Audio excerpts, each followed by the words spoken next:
Estábamos hartas de que nos dijeran no hay asesinos seriales en Argentina. Nos hablaban apenas de un hombre monstruo, asesino de niños en los años 30. Un hijo de italianos que dormía con cadáveres de pájaros bajo la cama, pero estaban tan lejos los años 30. No eran otro tiempo, eran otro planeta. Ni uno ahora, ninguno. Había criminales crueles que mataban a sus mujeres, a su familia, por venganza, por dinero. No mataban con método, ni por puro placer, ni por necesidad, por ansiedad, por compulsión. Nosotras, mi amiga Virginia y yo, habíamos conseguido un libro sobre asesinos seriales norteamericanos en la feria de usados del parque y estábamos obsesionadas. El cinturón de piel decorado con pezones de Ed Gein, los cadáveres que enterraba bajo el parquet John Wayne Gacy, el payaso asesino, Richard Ramírez que se metía en las casas por la noche, silencioso como una sombra. Nuestros padres enojados nos decían morbosas. No había bastante muerte ya. Hablaban de la dictadura y los torturadores. No entendían que a nosotras nos gustaba otro tipo de infierno, uno de máscaras y motosierras, de pentagramas pintados con sangre en la pared y cabezas guardadas en la heladera. Ese verano leíamos el libro y nos metíamos a la pileta de plástico en casa de Virginia. No había mucho más que hacer. La electricidad se cortaba por orden del gobierno para ahorrar energía en turnos de 8 horas. Mi padre nos había explicado que de las 3 centrales energéticas del país, solo funcionaba una y mal. Para las otras 2 hacía falta dinero, inversiones, y el país no iba a conseguir ni un peso porque debía demasiado. Entonces, no iban a funcionar. ¿Íbamos a estar sin luz para siempre?, pregunté yo una tarde llorando. No había cines. No nos dejaban caminar por algunas calles demasiado oscuras. A veces la electricidad no regresaba después de las 8 horas prometidas y estábamos a oscuras un día completo. Todos los partidos de fútbol se jugaban de día. No había baterías ni grupos electrógenos en toda la ciudad. No se escuchaba música. La televisión duraba apenas 4 horas, hasta la medianoche, y ya no pasaba buenas películas. Yo no quería vivir así. También subían los precios. Se compraba cigarrillos para mi madre por la mañana a 2 pesos, a la tarde el segundo paquete costaba 3 pesos. Los nombres de nuestro fin del mundo: crisis energética, hiperinflación, deuda externa, obediencia de vida, peste rosa. Era 1989 y no había futuro. A los 15 años, cuando una chica no tiene futuro, toma sol con todo el cuerpo cubierto de Coca-Cola y a la piel pegoteada se acercan las moscas. O compra marihuana compactada en Paraguay, ladrillos verdes de 50 gramos que cuando se parten apestan a tóxicos y orín. O se enamora de la muerte y se tiñe el pelo y los jeans de negro, y si puede se compra un velo y guantes de encaje. Virginia y yo hacíamos alguna de esas cosas y además soñábamos con asesinos seriales. Si nuestros padres nos retaban, lo hacían sin entusiasmo. No recuerdo demasiado a los padres ese verano, a ningún padre. O estaban buscando trabajo, o estaban deprimidos en la cama, o tomando vino frente al televisor apagado, o estaban en el consulado intentando conseguir alguna ciudadanía europea para escaparse, cualquier ciudadanía europea. Nuestra rutina era sencilla. De día estábamos en la pileta, aunque jurábamos odiar el sol, y después nos sentábamos en la vereda o en la plaza. Y si por milagro alguna conseguía pilas, escuchábamos música en el grabador. Yo extrañaba la música más que cualquier otra cosa. Mis cassettes prolijamente etiquetados que estaban muertos en el cajón porque si la electricidad volvía a la noche, podía escuchar solamente unas pocas horas. En casa tenían que dormir. Mis auriculares estaban rotos y no podía comprarme otros. Si ninguna conseguía pilas, que era lo más normal, leíamos nuestro libro de asesinos seriales. En la plaza fumábamos tranquilas cigarrillos robados a padres, madres y tíos. También fumábamos en la escalera de mi edificio, que siempre estaba fresca. No se veía nada en la escalera, pero al menos no hacía calor. La fresca oscuridad. Las brasas se encendían con cada pitada, anaranjadas, como luz de luciérnagas. Y cuando alguien bajaba la escalera, a veces con una linterna, otras tanteando las paredes, no nos prestaban atención. Nadie nos prestaba atención. Se preguntaban por el punzante y todavía desconocido para ellos, para los adultos, olor a marihuana. Les decíamos que era incienso y lo creían.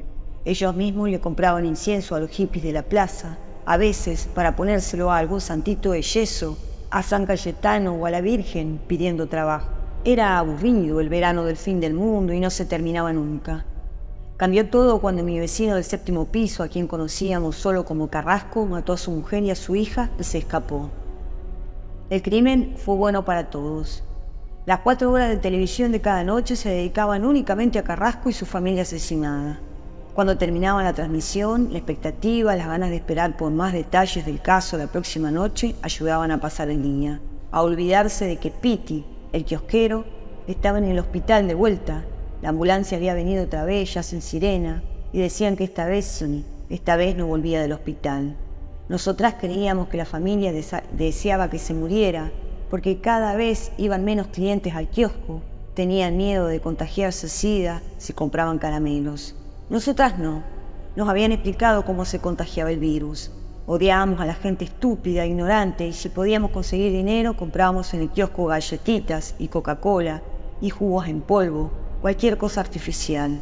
Nos gustaba todo lo artificial, los caramelos Fizz que burbujeaban en la lengua, el helado sabor crema del cielo que era de color celeste, todo lo que se disolviera o creciera en el agua. También nos gustaba Piti y no queríamos que se muriera, pero nadie parecía capaz de sobrevivir al SIDA ese verano. Carrasco había matado a su mujer, la bailarina, mientras ella dormía, a cuchillazos, a través de la sábana. Ese detalle me perturbaba.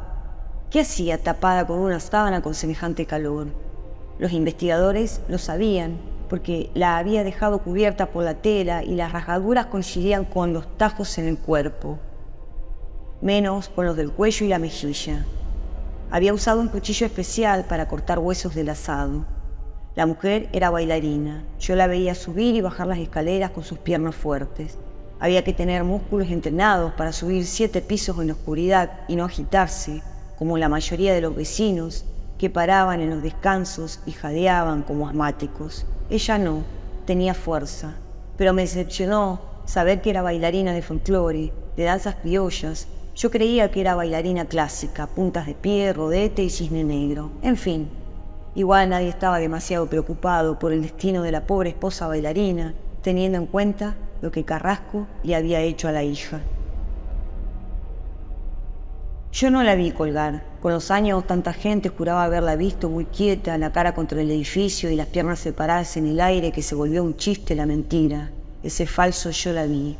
Con certeza la vio el hermano de Piti, que estaba despierto porque su hermano agonizaba y él tenía insomnio. Salió a fumar al balcón, vivía en el edificio frente al nuestro, justo sobre su kiosco. Levantó la cabeza y vio a la nena ahorcada con una sábana colgando de la ventana. Él llamó a la policía. ¿Cómo aguantó el nudo que hizo su padre? ¿Por qué no se desprendió? ¿Por qué no se desató si la nena tenía unos 10 años y no era menudita, era bastante alta y algo gorda? Nadie se explicaba la resistencia de esa sábana y la falta de efecto del pesado cuerpo. La policía usó una escalera para descolgarla y eso sí lo vio bastante gente, pero no tanta, porque tapaba una visión ideal del camión de los bomberos. La policía no dejó que registraran el descuelgue las cámaras de televisión. Había más pudor en 1989. La nena estaba muerta ya cuando su padre la colgó. La había apuñalado varias veces, la dejó desangrando en el piso del comedor y después la ató de la ventana de la habitación como si fuera una bandera o una muñeca. La ató de una manera compleja, con un nudo que pasaba bajo sus axilas y se cerraba sobre el cuello. Estuvo colgada así, calculaban poco más de 1 hora.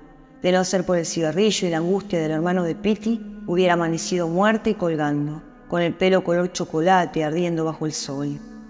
Mi familia y yo, desde el 2º piso, no escuchamos nada. Los del 6º B, justo debajo del departamento de Carrasco, estaban de vacaciones, tenían una casa en la costa que iban a vender en menos de 6 meses. Después, cuando hubo que declarar ante el juez, algunos vecinos mencionaron gritos, pero avergonzados dijeron que era algo habitual. Carrasco y la bailarina peleaban mucho. Carrasco era celoso, un gordo pelado que transpiraba, hiciese frío o calor y que nunca sonreía. El hermano de Piti tenía encendido su muy ruidoso ventilador que le tapaba todos los ruidos, pero además Carrasco había atacado mientras dormían. Así que si hubo esos gritos que algunos vecinos aseguraron haber oído, fueron pocos o breves. Nosotras apenas conocíamos a la nena. Aprendimos que se llamaba Clara, Clarita por los diarios. Pensábamos en ella, colgando sola de la ventana a la noche. Pensábamos en el ruido de su cuerpo al caer si hubiese caído. Mi madre empezó a fumar más todavía y a soñar con la nena, pero el efecto inmediato fue que no nos dejaban salir solas porque tenían miedo de que Carrasco volviera. Tuvimos que explicarles las cosas a nuestros padres con cansancio, con conocimiento. Sí, cierto, los asesinos volvían al lugar del crimen, así que podíamos esperar que alguna noche Carrasco apareciera. Aunque era difícil semejante riesgo de su parte, la policía custodiaba el edificio. Si volvía, podía pasar por la esquina, por ejemplo. No es que los asesinos volvían a pisar el mismo lugar exacto. David Bakowitz, el hijo de Sam, que mató en Nueva York durante los años 70 y también en una época de cortes de luz, volvía porque ver las escenas de sus crímenes le causaba placer. Era como mirar chicas desnudas para él. Y no, era muy poco probable que Carrasco matara a alguien más, salvo quizás al amante de la bailarina. Ahora sabíamos que ella, la esposa, la muerta, tenía un novio. Con él iba a escaparse. ¿A dónde? Eso nos asombraba, porque plata para salir de Argentina seguro no tenían. Si eran vecinos nuestros quería decir que eran bastante pobres, y mudarse adentro de la Argentina, ¿qué sentido tenía? Todo el país estaba sin luz, sin dinero, sin trabajo, sin ganas. Ella debía ser como esas mujeres que tienen hijos durante la guerra, decía mi amiga Virginia, mientras se miraba críticamente las piernas en la pileta. No conseguía una buena crema depilatoria porque la que usaba era importada y ya no había más importaciones. ¿Qué mujeres? Yo vi en una película una vez, hay mujeres que cuando hay guerra les gusta quedar embarazadas. Dicen que dar vida es como combatir a la muerte, una estupidez así. Es la misma mentalidad que tu vecina, que se iba a escapar con el amante. Es verdad. ¿A dónde vas a ir si no se consigue nafta? Por ejemplo, ¿por qué no se puede importar nafta? ¿Vos sabés? Porque no tenemos plata. Mi papá dice que los militares van a voltear el gobierno. Virginia se arrancó un pelito con la pinza de depilar oxidada de su madre. ¿Cómo duele depilarse así? ¡Qué mierda!, dijo. Entonces les explicamos a nuestros padres que era muy poco probable que Carrasco siguiera matando porque, tal como ellos se habían cansado de repetirnos, no era un asesino serial. Matar a la familia en un ataque de celos no era conducta de asesino serial, era pura rabia y machismo, nada de orden y método, nada de arte. Yo dije eso, de nada de arte, se lo dije a mi mamá. Intentó darme un cachetazo que evité porque ella estaba muy lenta por los tranquilizantes y yo estaba más rápida que nunca. «¡Estás loca vos!», gritó, y me reí bajando la escalera en una corrida espectacular a plena oscuridad del mediodía. En algo tuvieron razón nuestros padres. Carrasco volvió. Hasta hoy, Virginia y yo discutimos sobre si fue una alucinación o una sugestión. Pero yo creo que fue Carrasco, y cuando lo cuento, siempre veo a Carrasco en la penumbra. Las escaleras de mi edificio eran plenamente oscuras porque no tenían ventanas, al menos no en todos los pisos. El descanso que usábamos para pasar frescas la tardecita y fumar tranquilas era el más oscuro de todos, el del tercer piso. Recién había ventana en el quinto y otro en el primero. Sin la luz de los pasillos, sin la luz del ascensor, era como estar en una tumba amplia y concurrida, porque los vecinos iban y venían. Todavía más desde el crimen, en vez de retenernos encerrados, nos había sacado, seguramente de nervios, el sacudón, no sé. A todos nos vino bien, fue algo de qué hablar, algo que esperar, algo que nos hacía olvidar de la muerte de Piti, a quien no aceptaron en ninguna casa de servicios fúnebres, hubo que velarlo en su departamento, a la luz de las velas para colmo. Las sombras le afilaban todavía más la cara, parecía una mujercita vieja envuelta en un trapo blanco. Piti, que había sido tan lindo con su pelo largo y la dentadura perfecta. A pesar de que la escalera era muy oscura, alguna luz llegaba durante el día. ¿De dónde? No lo sé.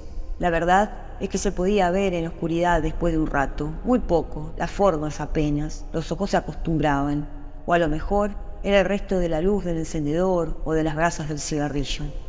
Esa tarde fumábamos Marlboro. Virginia le había robado medio atado a su tío, que siempre tenía abiertos varios paquetes a la vez porque era muy nervioso.